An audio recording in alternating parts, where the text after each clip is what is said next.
to share something with you. That might put me in a very negative light, yeah. Relationships are not my forte. See if someone grabbed up my wife or something completely different ballgame. I'll walk away from here, and this has been like a therapy session.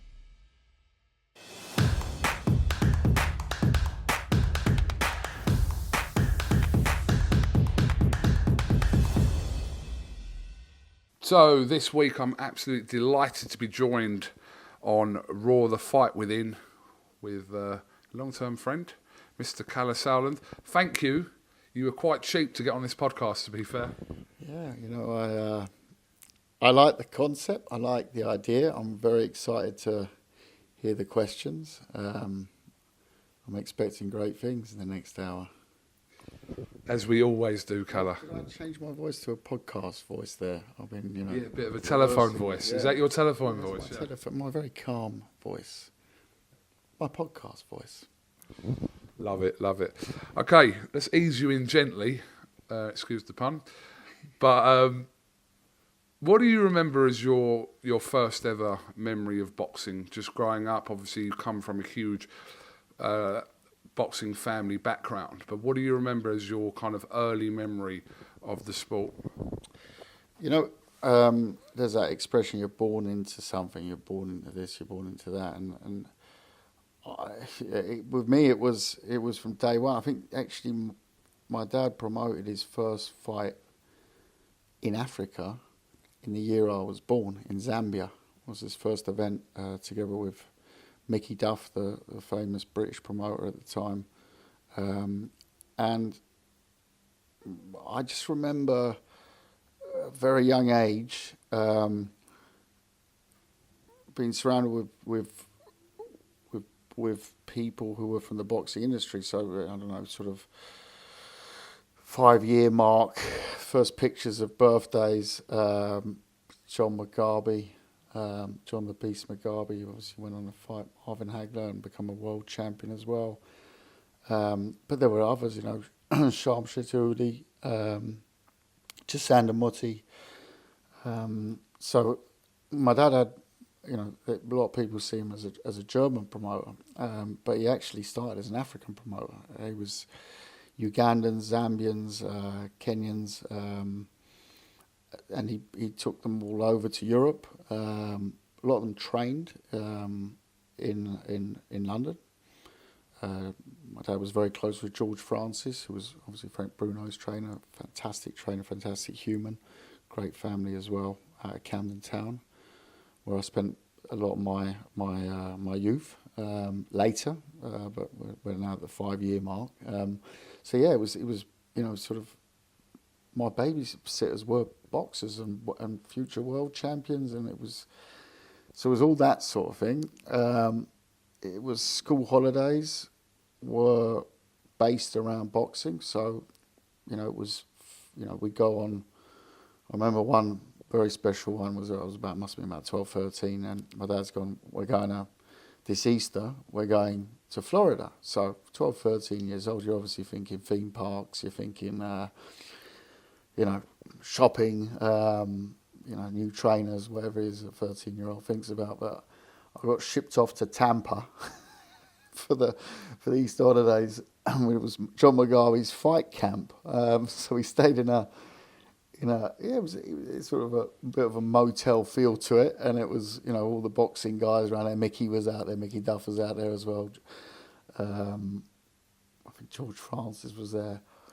But it was, you know, we grew up with all these boxing faces here. You know, Sunday lunches would be boxing people, and so, you know, summer jobs, boxing gyms earlier on. So 14, 15 would be a boxing gym in the summer. I remember going a lot to St Pancras gym. I remember, you know, spending time with my dad's promotional company, time which was really starting to have a lot of success in Germany at that stage, the likes of Henry Masker, Axel Schultz. So yeah, where does it start? It started from my first memories, really. You know, it's to a certain degree, in certain cases, it took over. You know, it was like you know, it was overfed. I had on my walls KO magazine back in the day. That was the one. It wasn't the time when you had obviously internet, but you wouldn't even get the magazines till. So you get your January edition. I get in, March if I was lucky. I remember the newsagent in Belsize Park as a teenager. As an 11, 12-year-old actually, and my wall would be all these champions on the wall. I remember Marvin Hagler sort of sticks out as a big influence, probably because he beat our guy John Mugabe in a great fight. But it was overfed to the point when I was about 14, I sort of rebelled against it, and I looked at it like, it was just there, but I didn't really have much emotion for it because it was just something that was there, like something you'd have a bedside table. It's just there, isn't it? Boxing was just there in my life, and I started then. At that stage, I started getting more and more into football. Football was taking over because I had serious passion for watching football. I loved Tottenham. Also, again, came via boxing connection. That was Denny Mancini, who took me to my first boxing matches. Denny Mancini, one of the most famous cornermen of all time. Ricky Hatton's corner, and many other world champions corners. Ran the Lonsdale shop. And he took me to Tottenham, and I didn't fall out of love with boxing, but it just sort of was there in the background. It was there anyways. I couldn't get out of going to shows and whatever, but my love was more Tottenham then. Do you remember the first fight you specifically went to, whether it was amateur, professional, whatever it was? Do you remember the first ever fight that you attended? Absolutely. No. That was Atlantic City. I must have been about 8 or 9. And I had this argument with my dad recently what year it was, because he said, "No, son, I wouldn't take you to the boxing so young." And I said, No, Dad, trust me, it was that age, because it weren't later. It was about 8 or 9, and it was Atlantic City. I can't remember the card it was. I just remember going there and watching these two guys fighting. And I can't remember like there being more than one fight. I just remember sort of this scene of action and screaming, and in America you had a lot of females in the crowd, and they were very vocal, so you had these sort of screaming women in the background. That was my first experience with boxing, live boxing. But I'd seen it in the gyms before that, so I remember like even in our house in the English countryside, my dad had built a gym where all the fighters could come and train, and they used to spar there, and we used to go out in the garages. It was like a house with lots of garages, and that was turned into a gym, and we'd watch the guys sparring there, as a very small kid, So, I mean, growing up, who was the first fighter that kind of clicked in your brain? I keep saying this is always repetitive from me, but for me, the person is Prince Nassim Hamid, the person that I started watching that made me fall in love with boxing. The first fighter I took note. Who was it for you growing up, that first kind of hero of boxing as a young man or a child? Well, it was John the Beast Mugabe, because that was the beast. He was, my dad was saying, as his promoter was saying, this is the best thing since sliced bread, and we were eating that sliced bread, so we had to eat it. I think outside of that, though, it would have been in the later, not late. Well, I'm an old man later, but when I was 13, 14, would have been probably the Eubank Ben era, because it was on free to air television, and Senior.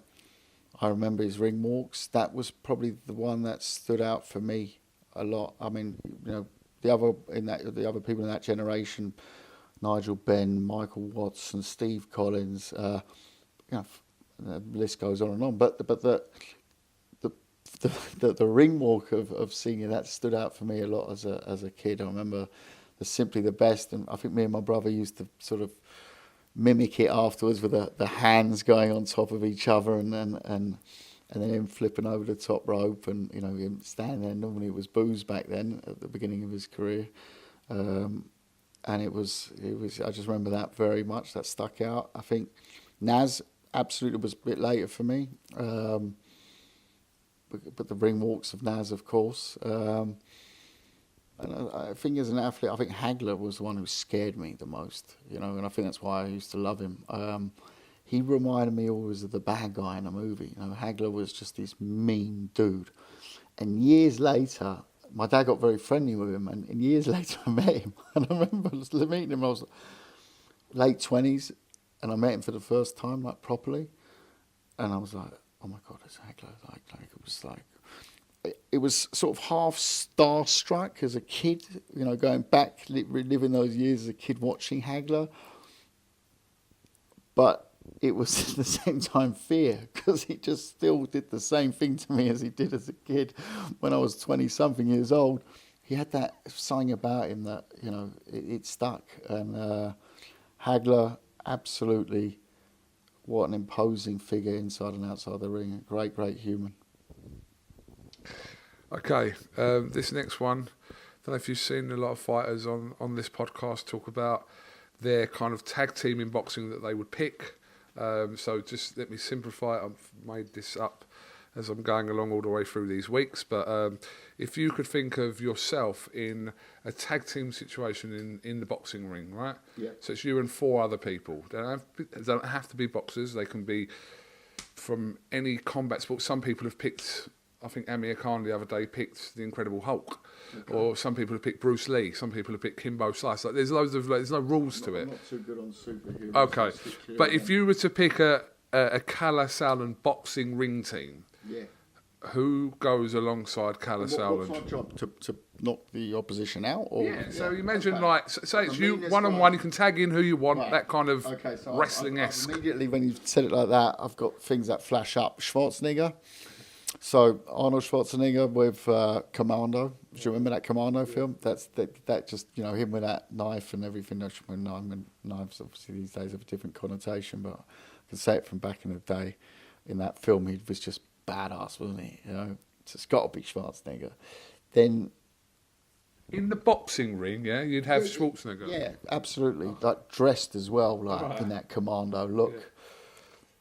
I'm gonna go a little bit in the same way. I'm gonna go Stallone, but not as Rocky. I'm gonna have him as Rambo. Yeah. Just Rambo popped up there. Can we go for some brains now? I just said Donald Trump pop up. So no, I've got to have like an I'm gonna go Ultimate Warrior, because I was a bit of a WWE these days, but WWF back in the day fan. Ultimate Warrior was my boy. And I'm gonna go Bruce Lee. Okay. Yeah, so I'll stay clear of the boxers. I think that's a pretty savage lineup. Listening to some of the other people's boxing teams, first of all, I would say that your team would get slaughtered in a boxing ring because all they can do is use their hands. It's proper boxing rules. I thought they come in with. I thought no, weirdo, no. All right, but you can't listen. You've picked your team now. You got to stick. I reckon we're good. Ultimate Warrior. He'd shake the ring. You think the Ultimate Warrior could stand there with like a Mayweather and start mixing it? I think he'd pick him up and slam dunk. You can't do that. It's boxing rules. Okay, right. I go up. No, you've said your team now. Yeah, look, I'll give you one. But we get a good training camp then. So I can pick an all rounder. I'm going to go. I've got Mike Tyson in there. Right, so who are you taking out then? Fear. Because you've already picked 4. Bruce Lee out. We're going with the big boys here. Okay. So they're all heavyweights. I mean, they're all big lads. I think we're good to go. Okay, so the other side to this is a street team. Okay. Street rules. We're not endorsing violence, obviously, on the Fight Within podcast. It's a fantasy question. But street rules now. Yeah. So I think it was Fabio Waldi picked Kimbo Slice for the street team. So it's a different type of mentality. But you've already picked a few of those people that you probably would have been better. Now I'm going to pick the boxers. So maybe we need to swap these over. But I'm going to go Canelo because I can just make that Mexican sort of street vibe about him. You know, I'm going to stay in Mexico. I'm going to go one of my favourites, and this man I would love to have by me on a street fight is Barrera. Barrera, babyface Barrera. Then I'm going to go. I mean, anyone, unless they're stupid, is going to have to pick Tyson. But I picked him for my A squad, so I can't pick him for my B squad. So I can't pick Tyson. Who else is absolutely scary? I was just thinking, the second I said that, I was thinking Filip Hrgović. I was just thinking of Filip Hrgović. You know, that is one of the current boxers that I wouldn't like to face in a street fight. And then I'm going to pick an old boxer of ours from back in the day, is Valuev. Simply because on the street you see him, and I tell you, you're running. And I got one more now. I think you've done Canelo, Hrgović, Valuev, three, and Barrera. Yeah, of course. Yeah, that's a nice mix. You've got some speed in there with Barrera. You've got some fear with Valuev, beast from the east, and then you got Canelo, who can definitely mix and match it on the street. I'm sure about that. Absolutely sure. But and then and then you've got Hrgović just standing there in the shadows in case something fails. He comes out. No, yeah. So yeah, I feel I'm good. Okay. I think we're good on the run. Okay, all right. Well, that's that out of the way anyway. So, okay, interesting street teams. Probably the most interesting ones, as you've probably got on back to front. But anyway. If you weren't in, and this is difficult for you to answer because obviously your family's been embroiled into boxing for many generations and decades. But if you, Kalle Sauerland, wasn't in boxing, what do you think you would be doing? I mean, I worked a number of years also in the football industry. So am I saying the sports industry? So there's no Specifically boxing, I think. I'd probably still be in the sports industry. But I need something that I've got passion for, because there are sports don't work. People who think that sports work just because it sounds cool and whatever, you need the passion. I'd probably go football. I'd probably be in football. I will have to then counter that and just say if we were to take sports out. No, that's an easy one. Yeah, no, I just thought about it there. So my dream as a kid, which I really tried hard at, like I tried everything. I tried every way of doing it, but unfortunately, about 16, I had to give it up. Was I wanted to be a rock star. So I would have to be a rock star. Sorry. No, I thought you said you wanted to be a rock star. No, are you trolling this podcast now? What? I'm telling you, that was my dream as a kid. My mum showed me recently. I must have been at like 8 or 9 years old, and you write down what you want to be, and people write an astronaut, I want to be a fireman, policeman, doctor, and I wrote, I want to be a rock star, and that was yeah. And I liked my rock when I was a kid. And yeah, still do today. So I'd be trying to do that. And if I wouldn't do that, I'd hope I would be in the promotional side of music. Failing that, I'll be a roadie. Not saying nothing against road. I think the roadie lifestyle is very cool. Different city, different day. Rock and roll on tour. That's pretty cool. So that's yeah. Be a roadie. I don't know why I'm sounding so surprised, because that actually makes perfect sense for your bit of a warped and like that kind of personality you've got. Not warped, that's probably the wrong word. Slightly accurate, but I think that actually explains a lot. That I think that people that I've seen. When I'm bored on a Saturday night, I know everyone thinks I'm out clubbing and doing this, that, and the other, but actually often I'm just sitting on the couch and that's when I'll occasionally look at like comments, and I've looked always. I've tried it. I was very late into social media. Eddie was very much the leader on that. In fact, it was my brother who set up our Twitter account, and then I sort of started it, tweeting on it, and I think people liked it because they could tell it wasn't and someone else writing it, because it was very clear it was me. Who had no clue what he was doing, just putting things out there when he'd had a drink, and And you know, I think that people they think, you know, this persona of the guy who parties hard, works. Obviously, I guess I would work relatively hard to achieve some of the things that I've been grateful enough to be able to do. But ultimately, you know, it's, you know, there's ones they pull up. Oh, what accents he got? Isn't he German? Isn't he this? Isn't he that? And I'm always thinking, mate, I don't really have that sort of identity. You know, I'm not trying to be someone. I'm just me.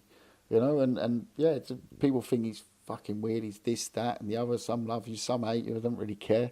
But you know what? It's like, it's the way I've got a mum who's British with Swedish roots. I've got a dad who's German but left Germany when he was 20.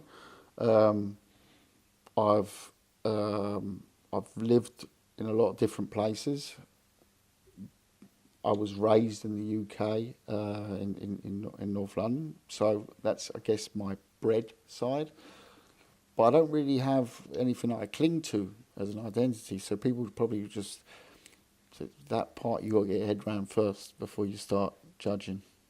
Do you remember the first ever like serious argument or fight you ever got into? Like, there's always one moment, I suppose, probably when you were growing up. There was, whether it was an altercation, whether it was physical or verbal, that kind of just stays in your brain as like your first one or one that you remember. As a kid, I don't think I got a younger brother, only 2 years, but we used to fight a lot. I mean, like brothers fight, but we were pretty serious about it. We'd sort of smash chunks out of each other. We both got a nice few scars about us today. That was, you know, from a very early age. I remember we were 7 or 8, and I put him over a fireplace with a poker, and he's still got the scar now. And then he done me with something over the back of the head, and we would proper fight with like tools when we were kids. And you know, I remember one standout moment. So yeah, let's say a fight that I remember as a kid was we were with my dad. So my parents separated around the age of 11, 12. So it was about that time. And by the way, my brother and me, we love each other above anything. It's not even love; it goes beyond that. It's just like, you know, we argue, we do this, but at the end of the day, it's not love. It's just brother. You know, so it goes beyond that. So, but so my dad had a gym downstairs, and he had his mates over. So we thought, right, we're going to put up a boxing ring, which we did with some ropes, not boxing ropes, but just ropes that we found, actually string to be precise. Made the ring. We're creative in sort of making some fake tickets. Stole some bubbly out the fridge and went upstairs to the adults and sold them tickets for this boxing thing that was going to take place downstairs, which was my brother versus me. So anyway, we sold the tickets. Adults had come downstairs, we served them their champagne, and we said, right, wait, we put in our walk-in music, my brother and me. I can't remember what that was at the time. Something very cheesy rock, I'm sure. And my brother and me, standing in the corners, come out. It's a small ring, obviously, we didn't have that much space, which we created in this makeshift ring. And a friend of my dad's was sort of the ref. And they were all sitting there expecting, you know, to see a little bit of a boxercise session going on. So I've walked over and pinged my brother, put him down, walked back into my corner. I was a couple of years older, so I understood you had to go back to your corner already. He's jumped up and given me a right hook, but while I'm walking back for a corner, never turn your back on a man. This is the lesson. He's clocked me from right round the side, pinged my braces. I had braces in at the time, and the brace has gone straight through my cheek, come out the other side. So there's claret flying everywhere, and the guests, the big audience, shocked, and yeah, I still owe my brother one for that. That's my first memory of a fight. Yeah, I'd say that's probably the best one, Coog. Well, I definitely weren't expecting that whatsoever. Maybe we can reminisce over this at some point this week. Tell me about a time that you felt as though you were fighting a losing battle. I guess as a 11, 12-year-old again, when my parents split up, you know, it's the battle that you can't win as a kid, and it's something that you know, it shaped me a lot at the time, because I had a younger brother who I sort of felt like I was looking after. You know, and that was the losing. It was a losing battle. Obviously, you know, I wanted my parents to stay together, and they didn't. You know, so it was a very tough time. I remember that. That's a losing battle that I don't believe in losing battles anymore. I believe now you take it another day. You know, so I don't believe in losing. I believe in learning. But it comes out of, I think a lot comes out of that tough time as a kid. You know, and it was a tough time. Do you ever think about not something you specifically think about, but if that situation hadn't happened, how that would have shaped your whole kind of, not even your career, but just your life in general? Yeah, absolutely. No, I actually do. I actually have, and often I think, like, you know, we all have strengths and weaknesses, and I'm not going to give all my strengths that I think are my strengths here, and I'm not going to tell you my weaknesses either. But it certainly provided me with a lot of fight around that age, and actually, I used to then I had a lot of fights, actually, street fights, whatever. And you know, I'm not saying it came straight directly out of that phase of my life, but I was an aggro kid for a while, and I think that had my let's say my parents not split up, I hadn't lost that battle, felt like losing that battle, I probably would have been you know, much more stable in a way, but I don't think I would have the fight that I do sometimes now, which I need to have in certain, especially in boxing. Especially in certain situations when everything's against you, and you've got to try and pull one out of the bag. I've been there a lot of times. As I said before, I've never lost, but I've had to see the battle into another day, and sort of, you know, said, all right, well, try it another way. We don't lose, but we just try it another way. But I think that the fight, in that sense, comes a lot out of that part, you know, and had I had it easier at that age, probably wouldn't have, no. I'm pretty sure about that, actually. And it's something that I've reflected on a lot in my life, yeah.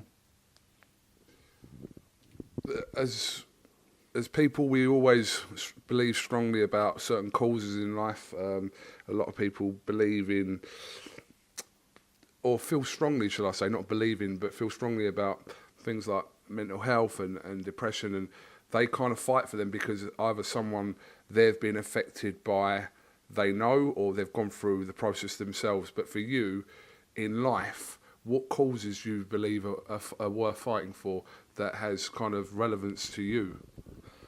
I think that we, you know, I'm blessed as a dad of children, and my son's 14. I have a stepson, he's 21. I've got a daughter, she's turning 2, and I'm blessed with that, and I'm blessed with that in my life. And I think that if you look at around a lot of things that are worth fighting for is to to give them a future, in a world, and I do believe that there's certain things that governments could be doing in terms of education for kids, which they're not doing. They're not spending the money on. It's all very well and good for people who can afford super schools and stuff like that. And I think we've come a long way. If I look back when I was a kid, there was a big gap between schools, and I think they've smoothed that out to a certain degree. But I've also lived in other countries where their systems are different. Like I said, we've got family in Sweden. You go in a village in Sweden, you go to a town in Sweden. They've got a tennis court for every resident in the village. Now I'm exaggerating now a bit, but you see that how much they're trying to get kids into sport. They're trying to get them out into an environment. And by the way, people think Sweden is still something out of a fairy tale book. Sweden's got some of the highest problems with gangs in Europe. So there's some very tough parts of Sweden. But if you look at the way they're trying to deal with children and creating an environment of course is school, but it's also sport. I remember I quite liked tennis as a kid, and we used to go down a park around Golders Hill Park. I remember it was brilliant. It was like 60p to rent the court and everything, but the courts were like, they weren't really tennis courts. I mean, they were looked like they'd been hit by bombs out of the Gulf War. It was, and then I would go see my grandparents in Sweden and see like the different way the facilities were for kids, and the way the environments are for children. I think that it's a corny phrase to say they're our future, but they are our future, and they're the legacy I will leave behind. It won't be boxing; it'll be my kids, and I want them and their kids to live in a world where everyone has a chance. I think that's something that I feel very strongly about. I wasn't expecting that answer, but I kind of, I see where you're coming from, and I think some of that relates to, again, your life. The tennis court's a mad example, but it's just one that's spun out there because it is about what I've got a teenage son. To try and get him off the PlayStation or the phone, and parents, I'm sure, can relate to this, it's a challenge. I've gone to the lengths of taking him up a mountain and just saying, here we are, son, there's no signal here, pal. What are we going to do next, And we've had adventures like that, and I think it's about, trying things like that. But not everyone's fortunate enough to be able to take their kid up a mountain. So how can we better the environments for kids? And everyone says straight away schools, and I'm totally for that. But I also feel that it's more than just schools. It's a whole environment the kid grows up in. And I think sport is so important. And now bringing my little sales pitch on boxing is what we did programs in especially in Berlin, inner city Berlin, taking kids out of gangs off streets and put them into programs, and actually a couple of them turned pro. Unfortunately, we didn't have too much success. And we did, we supported Stonebridge Boxing Club around where we grew up for many years, and it was a fantastic system that we were going out. It's tough to think. We never address it as a business, but people think, oh well, you go into a rough area, start a boxing club, and get some world champions out of it. It's not quite like that, It was a passion project like the one in Berlin was as well. Do we see the dividends in world champions? No, not yet, no. But it took a lot of kids off the street. And you go in those gyms and you see, hey, we've got an activity, simple as that, an activity. And that is something I think, London, the UK, Manchester has improved, but there's a way to go. What would you say are the everyday battles in your life that you have to fight? You said we're going to do an hour podcast. This could end up in a day. It's the balance, to find the balance between what I do, what we do in the industry of boxing, and most importantly, what I do with my family. And I've got a fight always against that. I was actually, funny enough, I was explaining to my son the other day. He goes, "Would you like to?" This is not the podcast. This is true. It's not something that I've just dreamt up here. I think it was literally within the last 48, 72 hours. And he's gone to me. He said, "Would you like me to be doing what you do when you grow up, or when I grow up?" And I said, "No, son, you do what your passion takes you to do." He said, What is it that you need and what do you do in boxing? Like, how do you become good at it? And I said, well, son, it sort of takes over. So you've got to have the passion for it. And, and I explained it by example. I missed his first birthday. I was promoting Andre Ward versus Arthur Abraham in Los Angeles on his first birthday. We didn't tell him it was his birthday, obviously. We did it a couple of days later. But those are the sort of things that happen. I remember lots of times going away for a weekend, planned weekend, and checking into a hotel. I remember once, checking into a hotel was on Formentera, lovely island off Ibiza, absolute spiritual place. Phones not welcome sort of place. And I'm at check-in, sort of handing over the credit card, and the phone's gone, and I've seen Uli Wegner, and that was the trainer at the time in Germany, and he was training Marco Huck, former cruiserweight world champion. This is on the Friday, but the break is Friday to Sunday, so this is already a big break for me. A couple of days off. Supposed to throw the phone away, and in that moment he's told me, no, we've had a big problem. He's flipped out in training. He's disappeared. And we've had a big argument, and we got a show in 8 days' time on German national TV with him. And I think HBO were covering it at the time as well. Big event. and I was just going, oh my God, right, okay. That's the weekend written off. And I spent that whole weekend in a room. And, it was like the people I was there with, they were, they didn't see me again. I mean, I popped in for lunches and dinners, but literally left after, sort of making an alibi. I think because I was trying to negotiate with TV, pushing it back, talking to the boxer who at that stage had, let me put it this way, wasn't in a condition to participate anymore in the fight because of some things that he'd done in the 24 hours between having the row and me discovering it.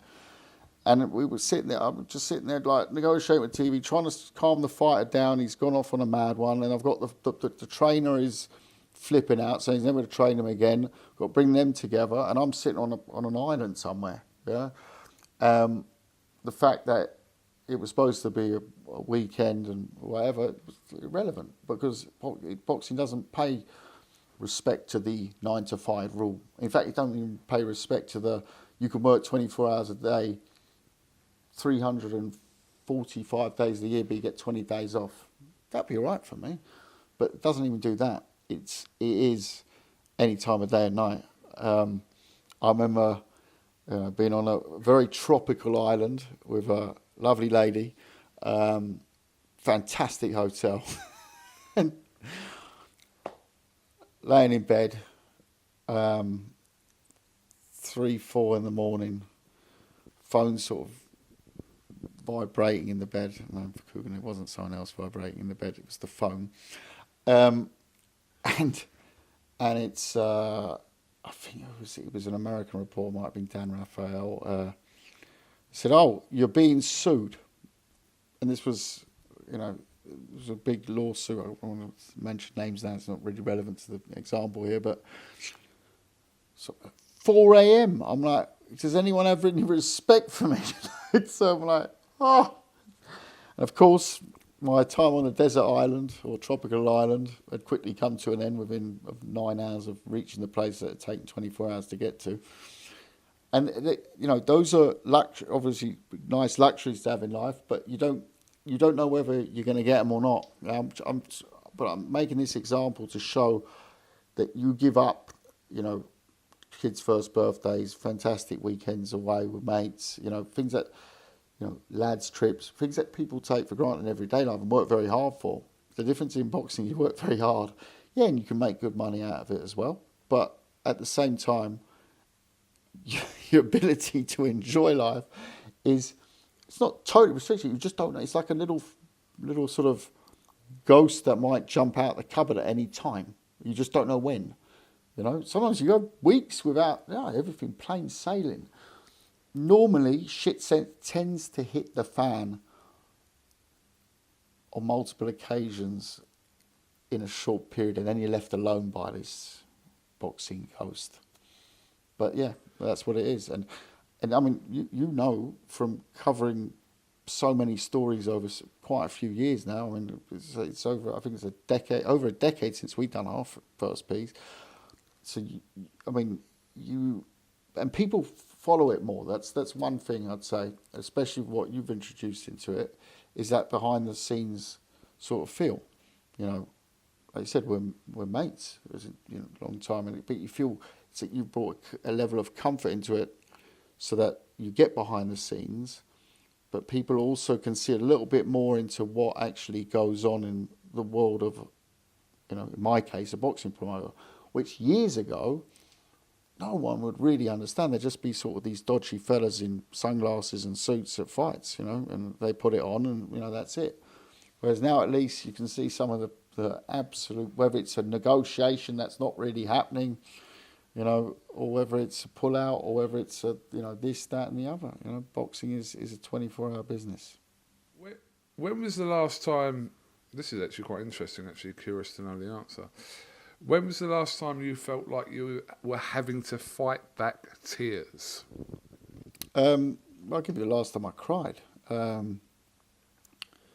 Was I now live in London. My son lives in Hamburg. Was I moved to London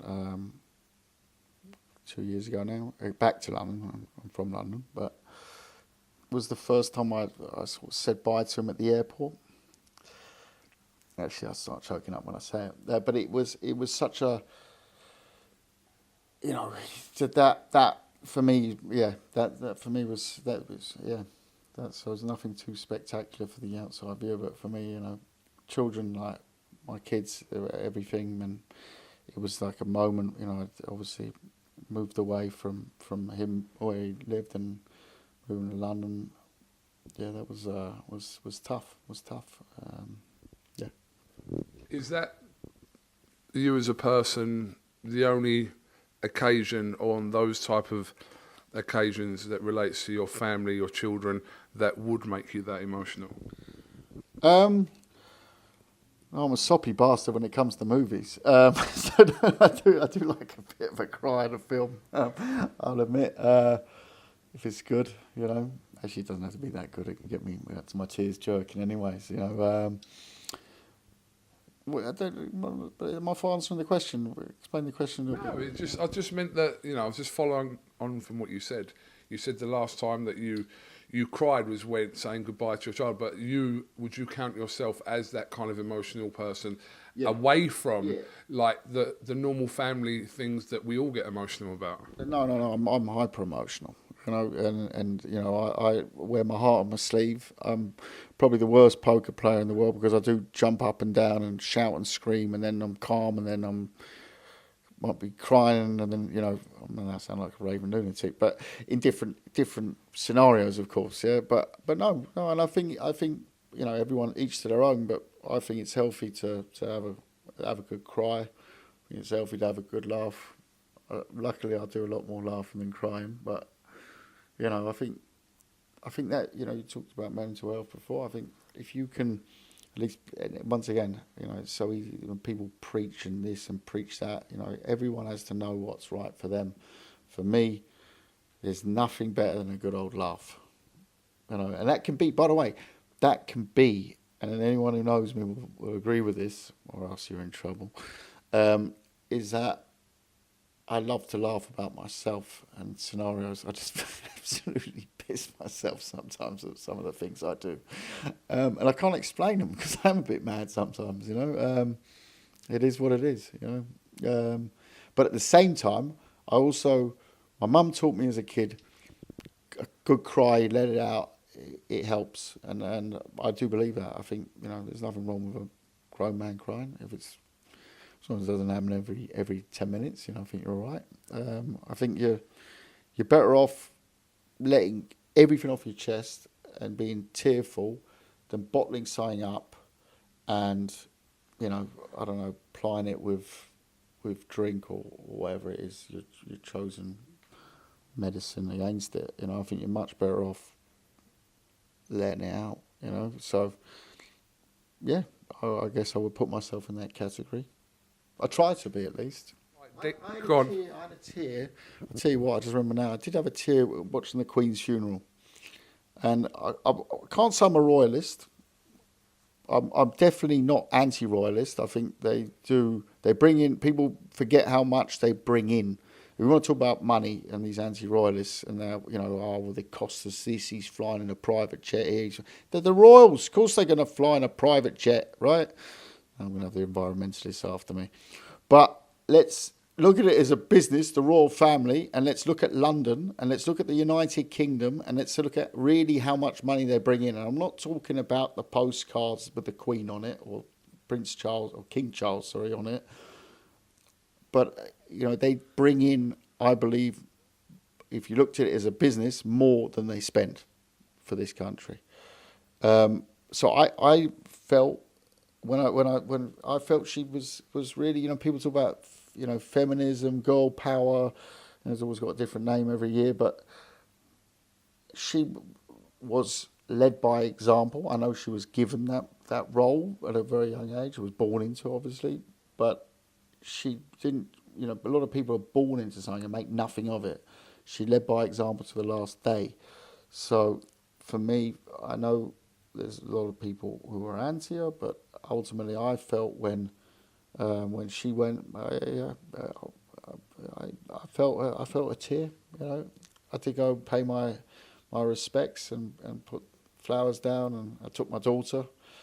Yeah. Do you ever feel like you're having to fight demons in your life? Demons, in the sense of things that can overwhelm you, that can stop you in life. For sure, myself. I'm a character that jumps in. I'm not scared to jump in the deep end, and sometimes the deep end can be quite shallow. Doesn't help. But it's for me, as you get older, the fight gets easier. I remember starting in football, my early 20s, and it was, we talk about boxing being a very aggressive workplace in terms of competition. Football, probably even worse, because you're talking about a much bigger pot of money and a lot more people trying to get into it. And I remember when we started an agency. We worked for a very big agency. Worked for IMG, one of the biggest agencies at the time. And then we started our own business together with my two bosses at IMG at the time, and they were very creative geniuses, chalk and cheese, the two of them. But we started doing signing up national teams. We signed the Brazilian national team. We opened Wembley Stadium. We did Brazil versus England as the opening match at Wembley Stadium. Actually, your team in the Emirates. We opened the Emirates with El Clasico. Brazil-Argentina was the first match at the Emirates. So we're doing crazy things in football, like absolute success. The business was flying, but I was literally at an end because I would go out, party every night. My office was in Bond Street. I was, mid-20s, earning very good money for my age. I was on commissions, like my mates who had gone off and become traders, bankers, whatever, nice, but I was earning more and I was in football. So I was out every night partying, would sometimes go straight from the party to the office. Work, play hard, play harder. Just craziness. And I remember we did one match in Istanbul, and I was at the airport, and they've gone to me, "You're going on holiday now." And holiday for me was a word I was scared of. Right? It was a word that meant I'm going to be away. Someone's going to take what's mine, and that ain't happening. So it's not going to happen. I'm not going to take a holiday. I didn't take for the first 4-5 years I worked there. Yeah, Christmas. Yeah, I'd have a Christmas dinner, but that was it. It was straight back into business. It was non-stop from the age of 23 to 27, 28, and I remember them saying to me at the airport, and it was literally like something out of a film. They've gone, "Oh, you're not flying home," and we had a jet there. We were on a private jet from London, and they've gone, "No, we've booked you differently." And I've gone, "What do you mean?" He said, "No, we've organised a fantastic holiday for you." Because my bosses from IMG, basically my senior partners now at the time, and they've gone, we're sending you to Dubai. And this is now, I can see exactly when it was. It was 2001. So I would have been 24, 25. And Dubai was very different at this time. It wasn't really my choice. If I would have gone on holiday, it would have been, I don't know, Marbella or something. I wouldn't have gone to Dubai back then. And they've literally shipped me off to Dubai. They've sent my girlfriend at the time, she's been flown in, so to speak, and they put me in a hotel in somewhere in the desert. Jebel Ali it was called, that was it. But it was also a sign to me, like, this is a bit mad, but I continued. I just continued. And then it was coming to a breaking point, let's put it that way, for me, it was just too much. And around 2006, it was about 2006, was actually the year of the German World Cup, so I remember exactly, 2006, I was 29. I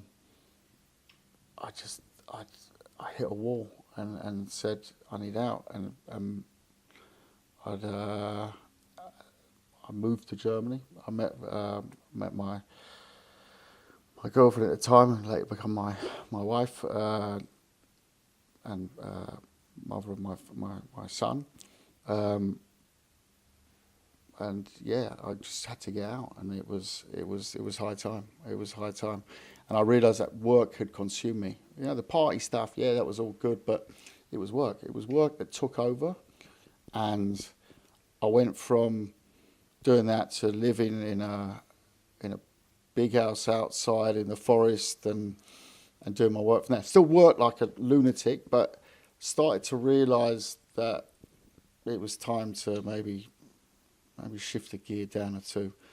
It was great fun, It was, and I look back at those years, I like Wolf of Wall Street. I tell you,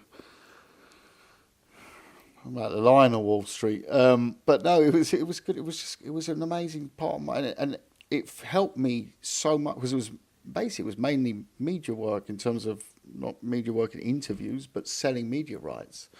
So sports media rights, and that got me back into boxing because I started selling the international rights for the old man's firm, and then drifted slowly back into the real dark side, which of course is boxing. You know? But it was so the demons in me are work. You know, I look at other things to blame, but it's always I've got to always make sure I don't fully. If I fully throw myself at work, it's not good consequences on the people around me, and they mean more to me than work. So I have to balance out. But you only learn that skill with age, with time, you know, with time.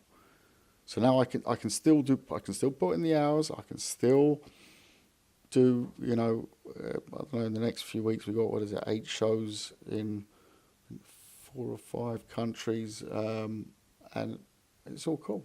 I take it in my stride, you know. But it was that learning curve in my 20s that was good fun.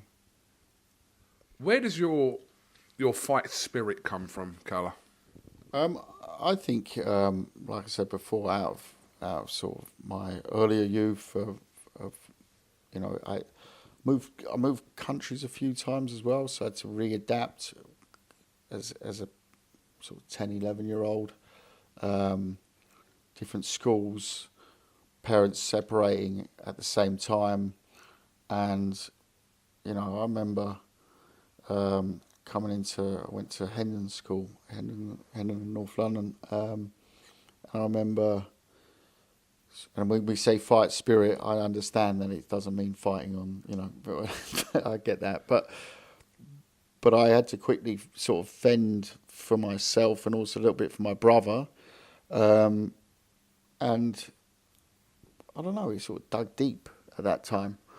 It was a pretty tough time as a kid. You know, getting used to having parents separated. My dad, who was still fantastic in terms of coming back, but he was gone. He was in Africa. He came back every second weekend, never missed a weekend. And my mum did a fantastic job raising us in London. But at the same time, you know, can't paper over the cracks on any separation. It's for a child at the time. You've got to get used to it, you know. But it was at the same time of also changing schools, and so it was. I just remember those times were very tough. Now I understand that we want to get to the question, and that's the fighting spirit. I do think it comes from that part of my life.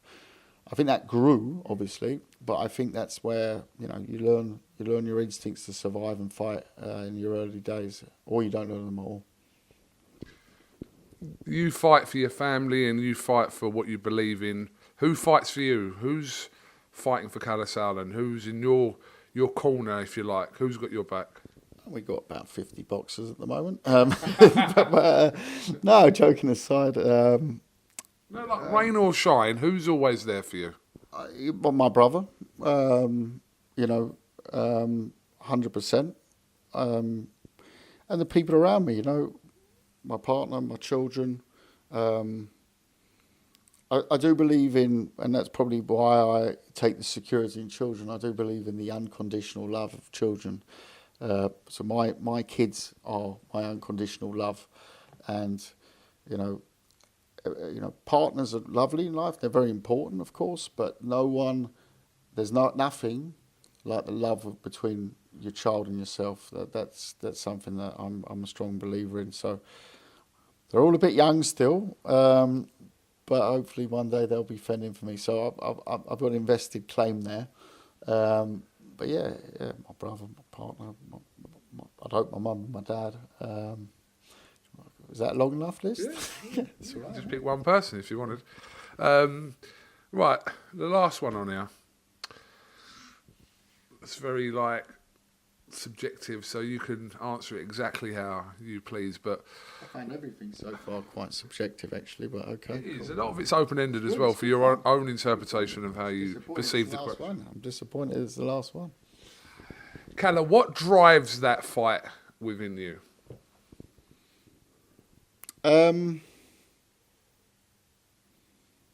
So I think that actually, I'm not criticising your questions here, but the last question leads into this question quite nicely. But I have answered part of that in the last question. But the additional layer to this question is the drive is to always. I look now when I put on events work in a bit of a different light than maybe I used to. And I don't want to sound like, I'm 105 and I'm actually 45, but I've been promoting for more than 20 years. I've done unified heavyweight championships around the world, put on shows in some of the most spectacular places. There's nothing really that I haven't done in the business without sounding like real corny, cheesy old fellas. But so what drives me now, my passion, is to try and do events where I have a feeling that that's a bit different. You haven't done that before. And, Eubank Ben, for example, was very different. Yeah? It was a very different feel to it. It's a very different feel around it. Misfits now, with KSI. It's just like, I didn't know what ride we were getting on, but I had a fantastic time that fight week, Look at the World Boxing Super Series, that'll be back. 100%, yeah, but we got stopped with COVID, but it's a tournament, it's not an event, it's a global tournament, so that'll be up and running again soon. And those sort of things, they're different for me. And I've done the quantity. I've done the 40 shows a year, and I've done all that. And and I understand that to get to certain places, you need to do smaller stuff to get there. So that's fine, but it has to now all make sense to an end goal for me. That's, I think, that's my passion, is to do events where people say, "Whoa, that's a bit." That's a bit different. That's, put on, put on events that make you go, right, I'm well up for this. And, if you've done so many years of events, at a very high level, at the highest of levels, you get to the point when it does tire you. I'm mid-40s. I feel, will I ever get out? No, because in boxing you don't get out. You just don't. You're in. There's no escape, right? Can all talk about, when we did the Wasserman deal, the amount of people that came up to me and said, "Oh, so you've put your pension check in, now you're off." I said, "You must be joking." I said, This is just taking it to the next level. This is just part of the vision of where we're going to go. We didn't have a UK team at the time. We've just done 2 events in the O2 in space of 4 or 5 weeks, sold out. Hey, we only launched, 18 months ago. Yeah? So that's the sort of stuff that drives me.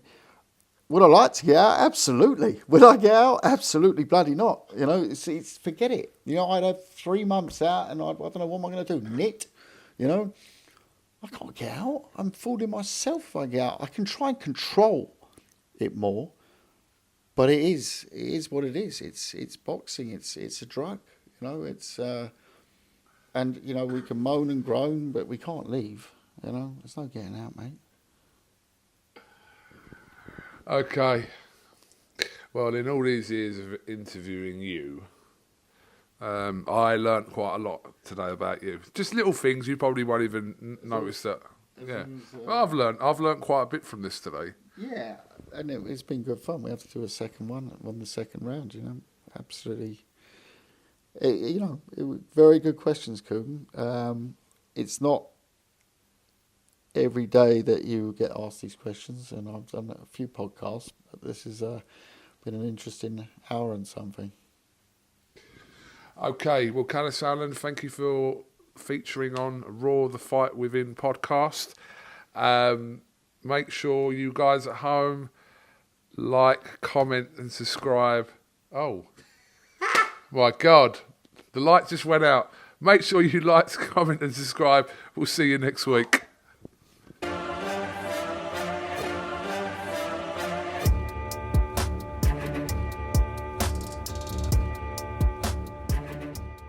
I'm gonna share something with you. That might put me in a very negative light. Yeah. Relationships are not my forte. See if someone grabbed up my wife or something completely different ballgame. I'll walk away from here, and this has been like a therapy session.